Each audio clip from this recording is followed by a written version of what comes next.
All right, welcome everybody. Welcome, everyone. Welcome. So we want to welcome you all to our presentation, ChChCh Changes, and engaging resistance and embracing change to build a culture of student success. And we want to welcome you all today, and we want to also introduce ourselves to you. So I'll start. My name is Diana Bonilla-Hine. I am a 3CSN coordinator and also faculty, counseling faculty at LA Mission College. Hi, everyone. I'm Adrienne Brown. I am a career counselor at Los Angeles Harbor College, and I also help coordinate the Guided Pathways effort both at my campus and at the district level at Los Angeles Community College District. Hello, my name is Phyllis Braxton. I also work with these fine people on our District Guided Pathways effort in Los Angeles Community College District, and I'm also a counseling faculty member at Los Angeles Trade Technical College. Welcome. Good morning. Hi everybody, my name is Josh Miller. I'm the Communication Studies Department Chair at Los Angeles Valley College. I'm also one of the District Guided Pathways coordinators, and I'm coming to you from Vancouver, not the good Vancouver, Vancouver, Washington, also called the Couve. So I just flew up here yesterday, and I am going to start. I'm going to show you a PowerPoint in a sec. We put something in the chat. We'll put it again. There's a Padlet we'll be referring to, so just kind of a heads up, but I'll be talking about that in a moment. So I'm going to share my screen. So sharing screen will stop other computer sound share, just so you know.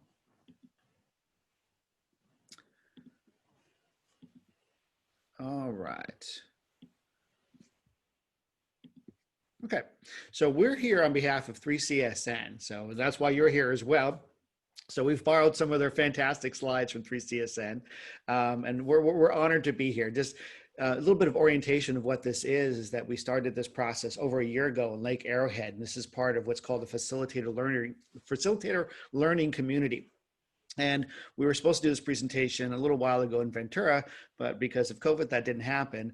But now we're here. We're happy to be here with you. So we would like to orient you on 3CSN because it's such a fantastic organization. So what is the goal? What are we all about?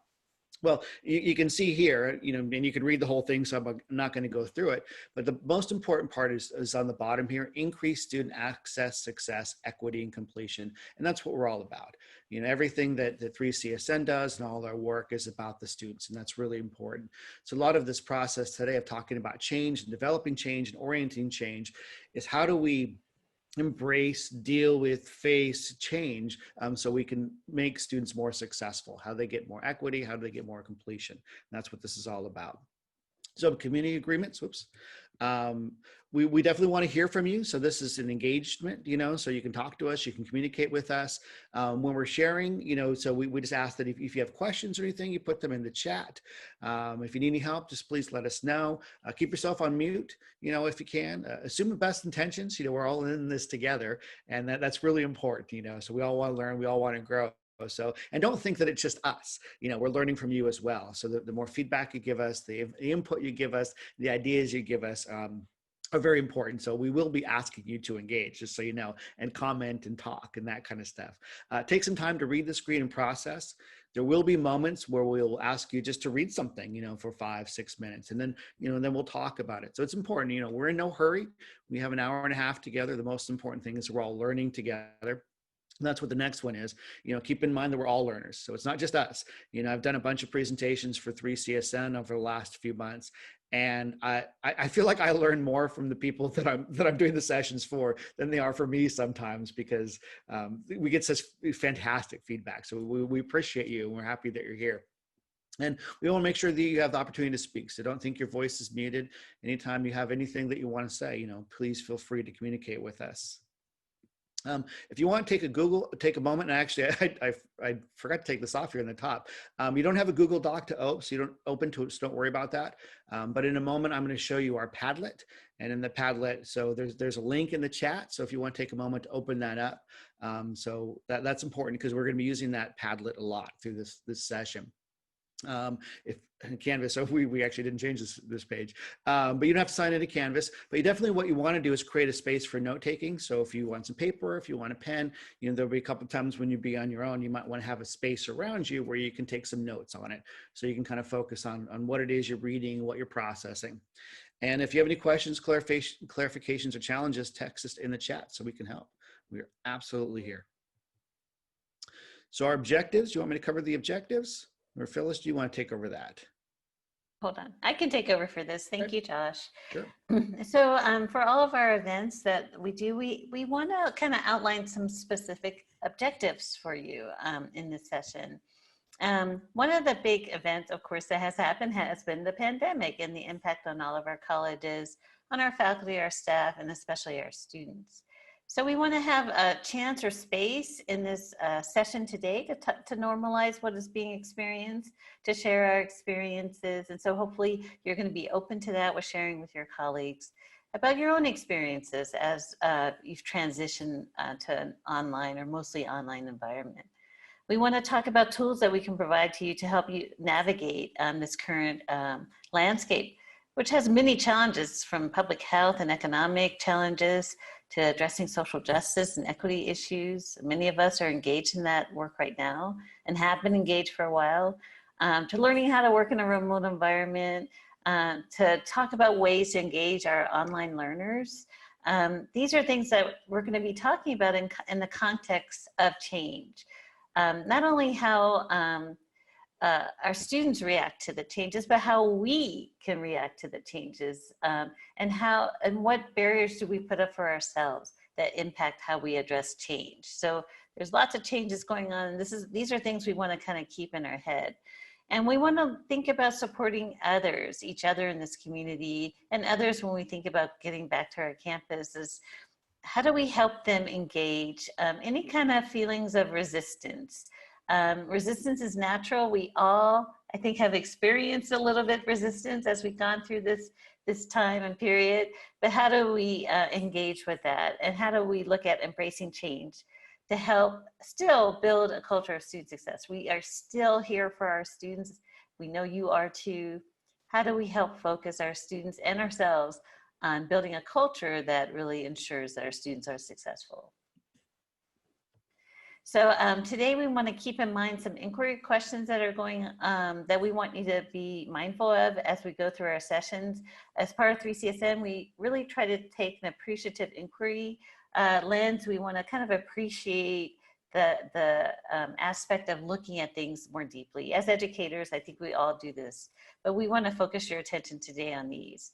So how can I connect with other California community college educators? We want you to be able to feel like you have a network of support with us, either for this session and even after. We'll give you some resources on how to connect with us later. How can I navigate this online environment that we're in? How can I support myself and others in building relationships for lasting cultural change? How do I challenge the traditional paradigms of student success? How do I serve as a change agent, changing some of those paradigms? And then how do I, as a change agent, effectively engage with others? So those are some things we kind of want to think about, and we want you to put that in the back of your mind as we go through some tools and some strategies that we're going to talk about to help you address how to be a change agent on your campus and how to create change for your students. All right, so in the chat, you have a Padlet. So please click on that link, and I'm going to share my screen. So take me a moment to get there. So kind of bring that open, and I'm going to explain it to you. Padlets are fantastic, and I recommend these as learning tools. All right, let's share. Okay, so here's our Padlet. So, and you can create your own account. You can create a few Padlets for free if you like this. I mean, I think they're fantastic. Yes, in the upper left-hand corner, we do have the Golden Girls. We do consider ourselves to be the Golden Girls. You can add little images. You can add your own logo up to the top there. So there's an explanation on the left of how to use the Padlet. If you'd like to go through the agenda on the bottom here, on the bottom left, we have the agenda. So we have some great stuff here. And then as we're going to kind of scroll through it, you see we have a bunch of stuff. So you can go to the left or you can go to the right.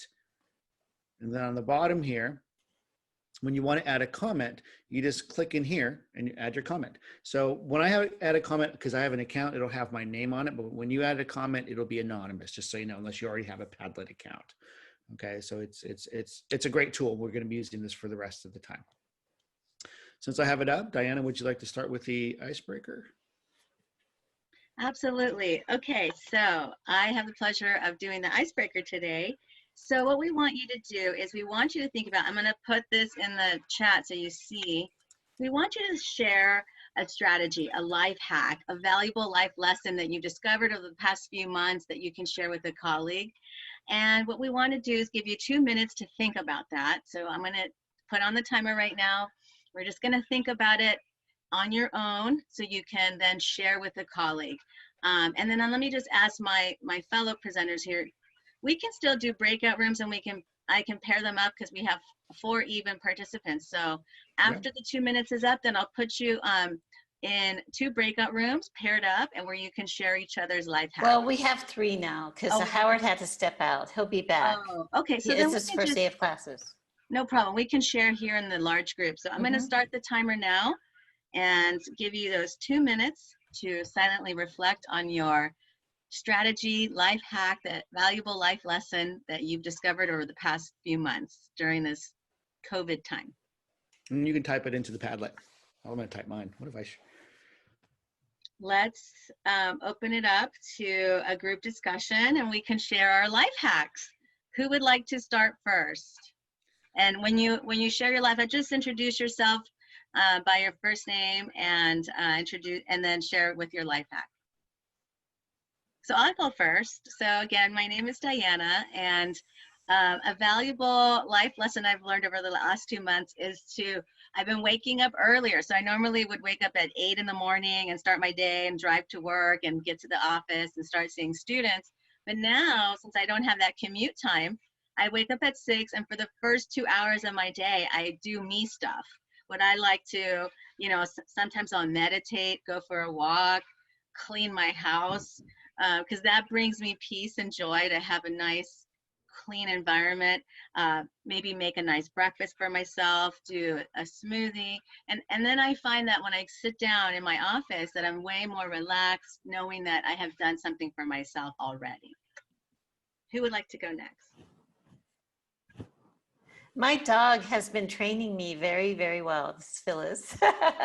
And my dog has been training me really well because when he comes in, he almost like times it. He's like really good. He's better than a Fitbit, where they tell you to take the 2-minute break. So he comes in, he starts, kind of nuzzling at me. And that is usually my cue that I've been sitting in my chair way too long and I need to get up and get some fresh air. So he's been really good about that. Makes him happy, makes me happy.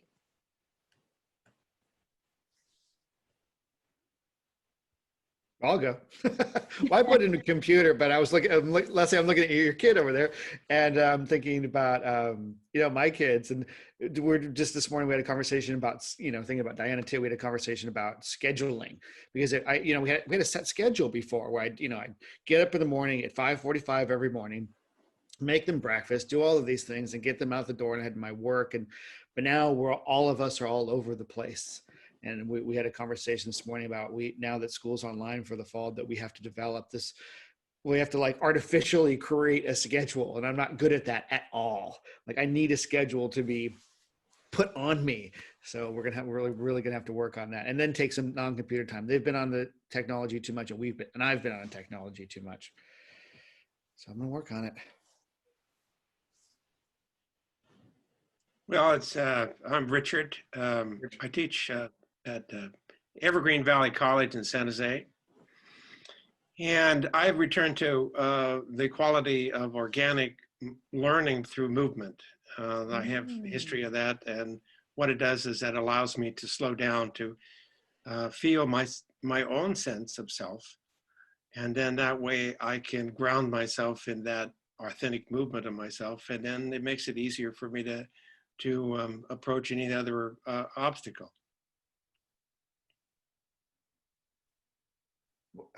It's interesting. What do you mean by authentic movement? I'm curious about that. Well, as a beginning of all of our movement, all of our learning is through movement. In fact, if you think of a child, the first 2 years of a child, their language is movement. And as we get older, we kind of lose that connection because we allow habits to get in the way, and habits can cause discomfort or pain, which can cause our body to be less than mobile. So by returning to very basic movements, we can regain that mobility and flexibility through organic learning through our body. Interesting. That's awesome. I love that.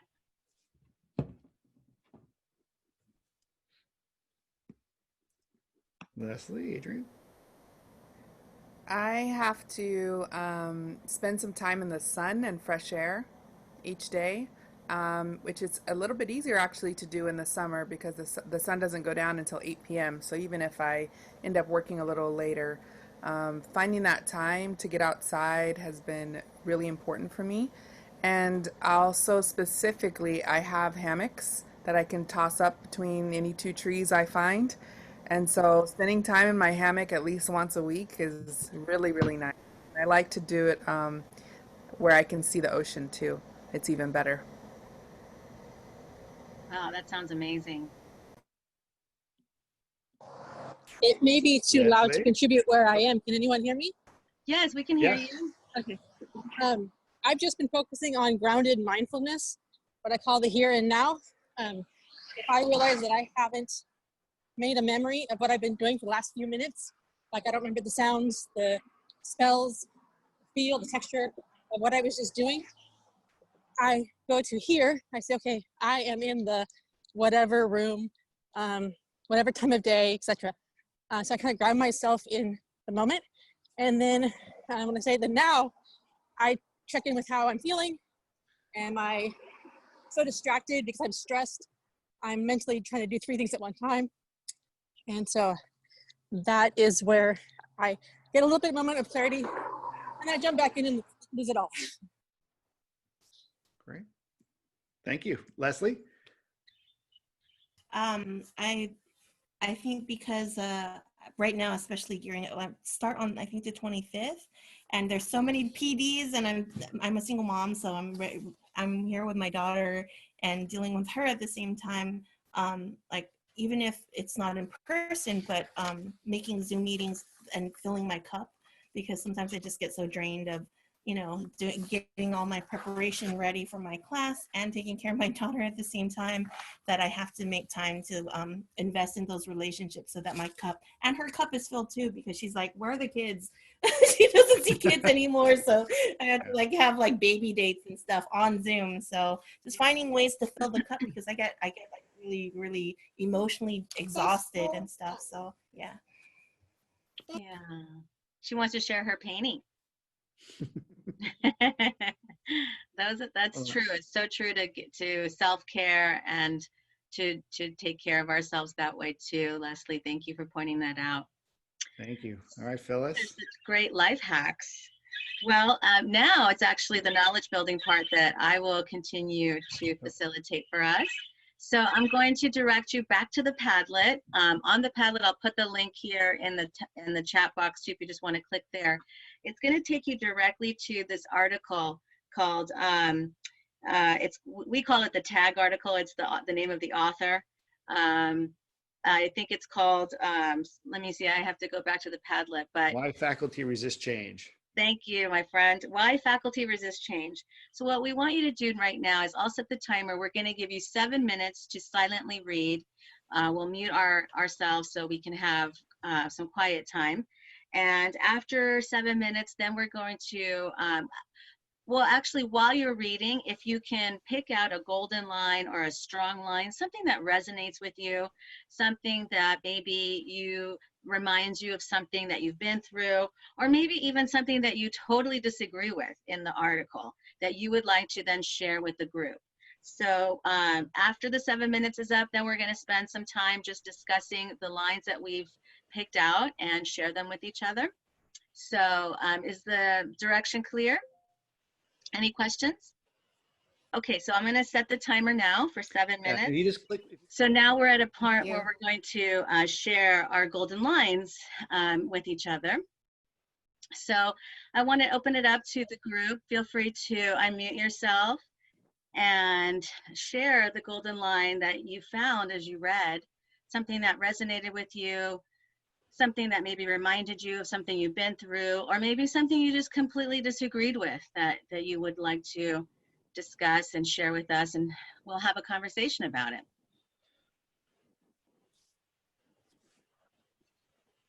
One that caught my, I've read this article before, but one that really caught my attention today was on page 13. It says, the question of quality comes up only with respect to proposed changes, but rarely in terms of existing practices.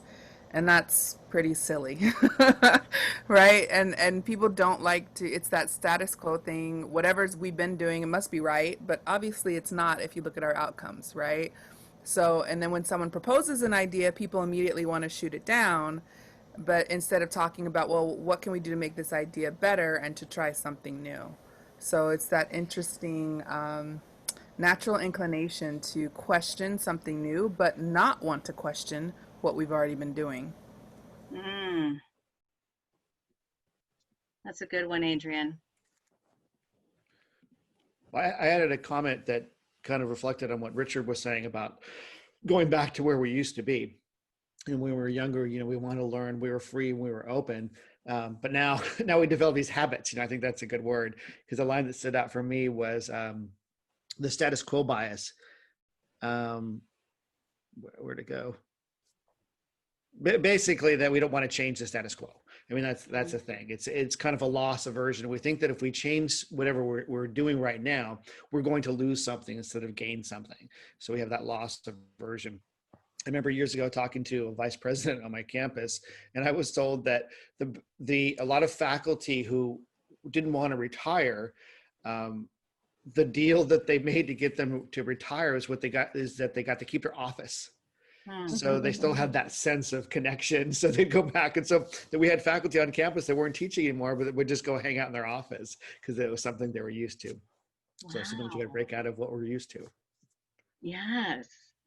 I really liked the, on page 7, that little blurb about Miami University and how they were using learning communities among their faculty to create powerful professional learning experiences. But the thing that they found out about this learning communities, that they would spend 9 months together, and over the 9 months they would build trust to a point where that created more synergy and better communication and just overall better collegiality. And I find that that's a huge thing when we are trying to, you know, implement something new, that we have to have that trust there among our faculty and our staff and our administrators to be able to say to somebody, hey, I like that idea, but, you know, and just be able to pivot or even, you know, have dissenting conversations that are respectful and collegial. I think that trust really needs to be there. So that resonated with me.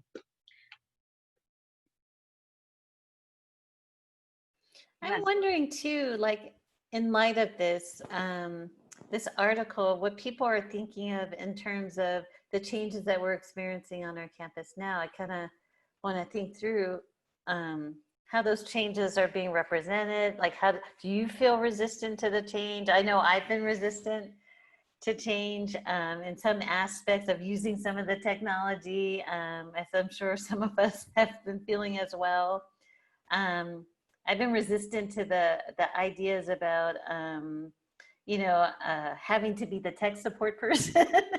As a counselor, it's hard to do that. And so I kind of think about this in terms of my own resistance now when I'm revisiting this article, and kind of where, you know, this idea of loss aversion. We've all felt like, I think we've lost something. And how do we respect that, but at the same time maybe reframe it to think about what we've gained or what we can gain in this environment? Those are things that kind of come up for me. Well, I looked at the last word, the last sentence in our reading, which is, we cannot create a better future unless we are willing to embrace a future that is different from the past. Very true. I love And that. we are being thrown in the deep end of that future, let me tell you. That's right. Well, that was lovely. Leslie shared a beautiful golden line too in the Padlet. So feel free to, comment in there, post your thoughts, post your golden line if you wish, as we continue through our presentation. And at this moment, I'm going to hand it over to Phyllis, who is going to guide us through a stakeholder mapping activity. Yes, and I have to say that I know April came in a little bit later, and hopefully you're getting used to this Padlet. This Padlet is fantastic. I often don't listen to Josh when he makes these suggestions. I'm just kidding. I listen to him all the time. But this is just as I love this. I've never seen this. I have to say I'm ready to use this in my classes with my counseling sessions. I can totally see. So hopefully you can use these tools. And you always have access to the link. You just have to create an account. You can create some free Padlets, but if you want more, you have to pay. Okay. So thank you, Josh, for helping us use this and kind of learn about it at the same time. So our next activity is to kind of start grounding us in the work that we're doing at our campus. So I'm hoping that most of you have a student success project that you have in mind. And when you're thinking about implementing the change that you want to see for your students, any kind of the work or projects that you're working on, I want you to keep that in mind, kind of think about what that project is or what you're working on. And then I want to do an activity that we've been doing also in another organization that I work with, which is Leading from the Middle. It's sponsored by the Research and Planning Group, the RP group. And Leading from the Middle takes teams who are working on particular projects. So the last group we've taken through has been working on their guided pathways projects. And what we do with them is we have them go through this stakeholder map. And let me see, Josh, I'm trying to find my own PowerPoint here. Let's see. Oh, here we go. So I can look at it. So in this stakeholder map, if you can pull it down and open it, you can download it. You can kind of mark on it. It's on the Padlet. You just have to click on it. It'll pop up. Yeah, but can they annotate from the Padlet? Oh, no. Okay, so you might have to download it and take it into your Word file, or just kind of look at it or make notes. But I want you to kind of take a look at this. And what this is a way of helping us think through what our ecosystem looks like at our campus. And a lot of times we kind of don't take some time to look at this. We want to look at what this ecosystem looks like when we're trying to implement a project. So maybe we can think about guided pathways as one of those projects. And I think my colleagues who also work in guided pathways for our district, we can think about this too. So start by thinking about what ecosystem of your project you're thinking about. And how you use this map is that you want to get kind of a lay of the land. You want to kind of get to see who the players are. And it's important to do this because we have people who are really like gung-ho for change, really want to be champions. We have people who are skeptics, and we're going to talk about these people, these types, what we call archetypes later. We have people who are skeptical, who have really good concerns, good valid concerns. So when you're looking at this map, if you can bring it up, oh, there you go, thank you. It's on an axis. And so if you look at the top, this would be the people who, and these aren't people like John and Mary at your campus, but more like the positions. Think about it as the positions. Who's influential on your campus? Is it your academic senate president? Is it your president? Who has a lot of influence? And what you would do, you would actually write that down as someone who, not that you would target for like attacks or anything like that. It's not meant to be like that, but who you would target in terms of like, I need to have discussions with this person. I need to be able to engage with my president, with my academic senate president about how important it is that we do this particular aspect of our guided pathways.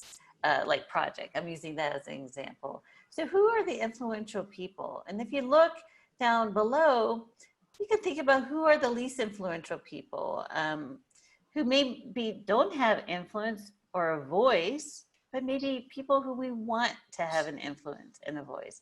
And so people who I think of right away are like students. How do we like change this dynamic where they're not influential and they aren't a part of our decision making to make them active partners in what we're doing? And that's what we've been trying to do for I think the last year and a half that we've been working on guided pathways and other projects like our LA College Promise, we've been really trying to engage students and bring them into the conversation for how change is initiated. But this is just a snapshot of where you would be today. So who are these people who we want, who don't maybe have a lot of influence, but we want to improve those? And then if you look at the other axis, you're going to look at strongly oppose on the left-hand side. Who are people who are influential, if you look at above that line, who may be influential, but who are oppositional? And I always want to change the language of this. And that's why I had my quote, that's really how our structure is designed. There may not be opponents necessarily, but there may be oppositional, or they may have concerns that we need to address because they have what? Influence, right? And then to the right, we want to look at who our strong supporters are. Who can we get to stand behind us when we're trying to make these changes? When we think about social justice, equity on our campus, who are the champions? Who can we get to kind of help us make those changes on our campus? And then you can look, and when you're looking at the least influential, the people who are your fan club, a lot of students, especially when you're talking about equity issues, they're going to be at the forefront, and they actually can be very influential. And then people who may not be a particular priority for this particular aspect, but maybe it's someone we want to kind of have down because we don't want to forget about those people as well. So this is just a way or a tool that we use. And we found that a lot of colleges, when they're working on these kind of big projects, whether it's guided pathways or something like that, that that's very helpful for them to get a feel for who for who the players are that they're involved with. And I think we're going to, I just want to make sure, another thing we want to think about is like making sure that people who you thought to bring into the conversation is actually there in the conversation. So when you're doing this mapping, you want to take some time to see maybe who's not there on your map. And then I'm just trying to make notes. Can we refine this map later on and note who the stakeholders are that we need on board to champion our cause or make our case? And that could include having compelling data that you want to share with people to help you make your case for why the project's important.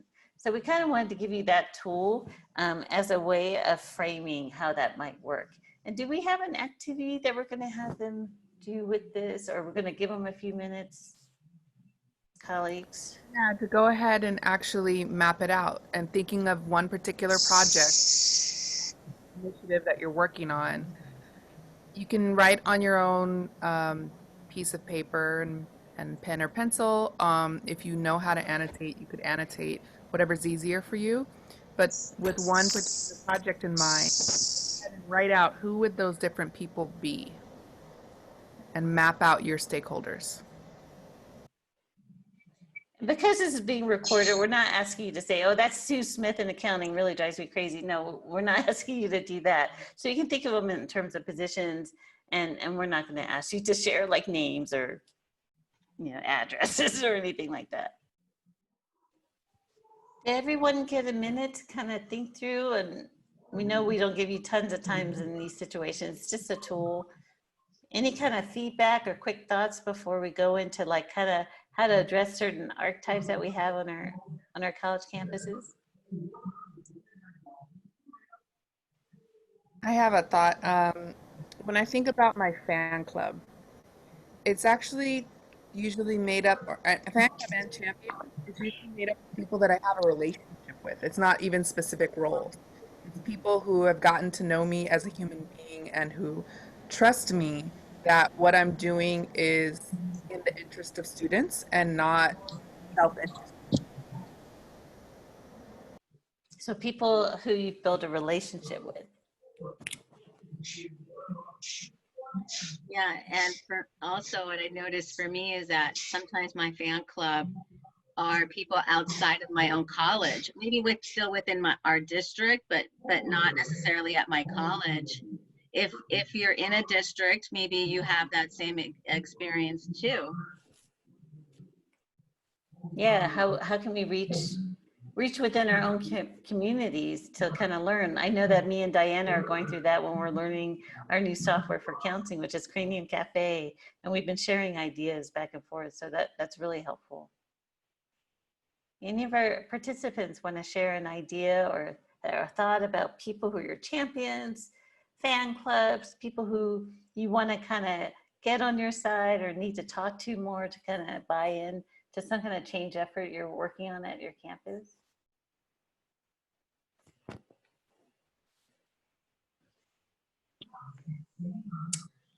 Hello. Hi, Suzanne. I just added into the Padlet my golden line, and this kind of relates into it. It was about the framing aspect. And I said, I'm going to be reflective about changing my language in the moment to present an idea in terms of loss and thus better the odds for the person to become risk seeking. And so when you're talking about even your fan club, you can even work that into gaining a stronger momentum of support, turning a person who kind of likes an idea into one that just champions it and loves it and takes it further than you might have been able to take it. You know, so I always like to appreciate strengths more than weaknesses. Right. So rather than working on the ones that are either lost causes or closer to that, you know, I would rather build the coalition of change makers and get to a tipping point. Right. I call it a coalition of the willing. You know, if you can get enough people on board, you know, it could really make the change and kind of be a tipping point for your campus. That's and great. Like you said, to get to willing, sometimes you just have to frame it as a risk, you know? Yes. And tap into their psychology. And putting it out there, right? Some people will get on board just because you have spoken something that they've always thought about, but maybe for whatever reason, they felt like they weren't comfortable in sharing. Because I've had people come up to me in meetings afterwards saying, I'm so glad you talked about that. Let me know how I can help. And that's how you, when you take that risk, you're right. It does change the situation, the environment. Thank you. That was great. I noticed recently in a meeting, actually several meetings I've been in about our enrollments, because, you know, across the nation, I think in higher ed in higher ed, enrollments are down. And so, of course, there's this push to get enrollments up. And I noticed that when one of the deans I work with, well, when my VP said, you know, a comment about, oh, well, Diana, that's a good thing to be inundated with students. And then I kind of like pushed back a little bit on that. And I said, yeah, well, my promise students are the priority. And then when I was working with another dean, she said the same thing, like, don't think about just promise. It should be all students, Diana. I immediately agreed with her. And then it made me wonder, well, my VP said the same thing. I should have agreed with him too. But because I have this like tension with him, sometimes I push back on him. And I ended up apologizing to him the other day. I'm like, you know, I just wanted to say I'm sorry that I pushed back that day. I should have said yes, and, you know, all is possible with support. So, but I think it enables us to, when I come back and I tell him these things, that he then feels more comfortable with me and opening up to me. And so I thought that was interesting, because the dean in my life is very influential, obviously, because she said the same thing and I agreed with her in the moment. Yes, and I love that. So yes, but yeah, if we can talk that language a lot more in our conversations, I think that actually helps too. And not maybe see everyone as an opponent. Maybe they have ideas that are different than ours, but maybe trying to find ways to respect those ideas. And so when we go into this next phase, when we talk about the archetypes, these are drawn very broadly, right? These are like stereotypical almost caricatures of people you may encounter on your campus. They may be you. I know in this online environment, some of these people are me. So we're gonna have all of us kind of walk through what these different archetypes are on our campus and how they're situated within your own ecosystem, and then coming up with ideas and ways and strategies to kind of engage with them and build a relationship with these people. And who's going next? Adrian? Adrian. Yep, that's me. Okay, so we have the Word document there in the Padlet, but I'll go ahead and share it here on our screen. So here's the first type, and you should recognize this face. Historicism. So you may find when you're engaging with different stakeholders or you're trying to discuss something at a committee meeting that there may be someone that takes on this role of historian who is marked by the stories of the past failures, quick to argue that there are no new ideas, and that any change is just a recapitulation of something already tried. Historical opposition often grounded in the belief that the college has not changed and it's impossible to change, right? So they may be heard to say things like, not that again, or sounds like another flavor of the month. I'm sure we've all heard that. You may recognize that face. Skepticism. Skeptical behavior is demonstrated by questioning and the pursuit of doubts. So change agents may feel that the skeptic is asking questions to be obstinate or annoying. One manifestation of this behavior may be that some colleagues just approach new ideas by challenging them, no matter the issue. So sometimes these people can be viewed as opponents, but that just may be their way to engage. So they might just be in the habit of questioning everything and everyone. But in extreme cases, some skeptics may insist on deeper and deeper questioning, even in situations when evidence is provided to address those questions. So they just are never satisfied. Naysaying. Naysaying can occur publicly or privately, depending on the people exhibiting the behavior. In either case, naysaying is often marked by irrational incredulity. When presented with data, evidence, narratives, or other arguments, naysayers often fail to engage in reasoning, and they focus instead on the impossibility that anything can be done about the problem, that the evidence that the problem exists is credible, or that the college has the will, funding, personnel, or planning capacity to make meaningful steps towards progress. So naysaying is often punctuated by overt directions like never, ridiculous, or impossible. Passive aggression. This behavior is often marked by either tacit or active public agreement and then sabotage behind the scenes with other colleagues or other groups. It may look like honest dialogue, and then when resistance is not voiced or clearly signaled, it creates an assumption that an agreement has been reached.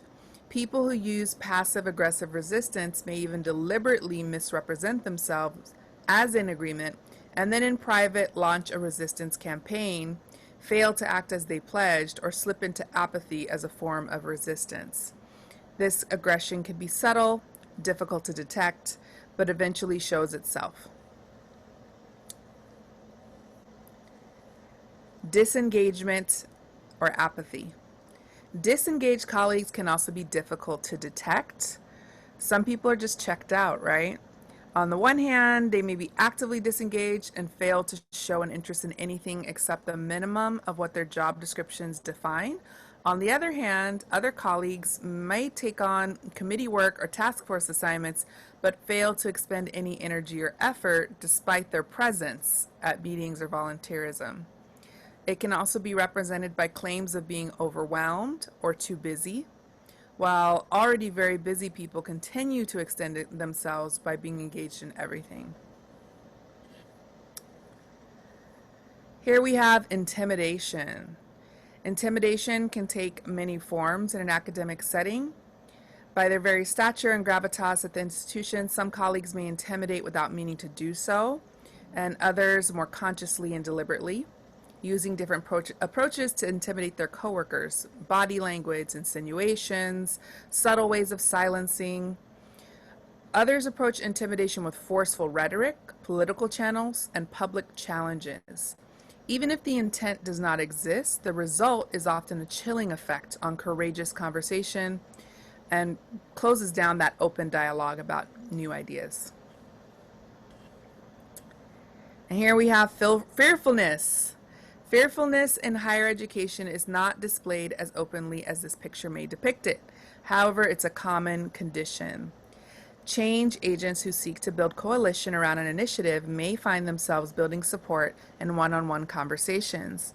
While many colleagues may pledge their support privately, they're unwilling to make a public display of their support, fearing criticism, negative attention, isolation, and maybe even retaliation, right? Sometimes change agents may go to public venues counting on that support and find themselves quite alone because their coworkers wanted to wait to read the room before they commit to an opinion or a comment. So those are the archetypes that we'll be looking at today. And we're going to do an activity where we work together to start to look at what are some of the strategies that we can use to address these different archetypes. And I think we could split into two groups for this. Suzanne might have to leave, I think. Okay. Oh, I'm here. Okay. I couldn't join until 10:40, but now I'm fully present. Okay, great, Suzanne. Thank you. And thank you all for those pictures too. They made me smile, and they definitely drove home the point and brought to mind people. Nice. Great. So, Deanna, could you put the folks into two groups with Phyllis and Josh as their table leads on our virtual tables here? Sure. So 2 rooms with Phyllis and Josh in each one, and then the rest and then you and I will stay here. Yes. Okay, got it. Let me do that. Give me 1 second. I'm creating the rooms now. Okay, so we'll assign Phyllis and let's do April, and let's do Suzanne. Okay, so then, and then I'll assign 2, Josh, Richard, and Leslie. Okay, I'm gonna open up the rooms now.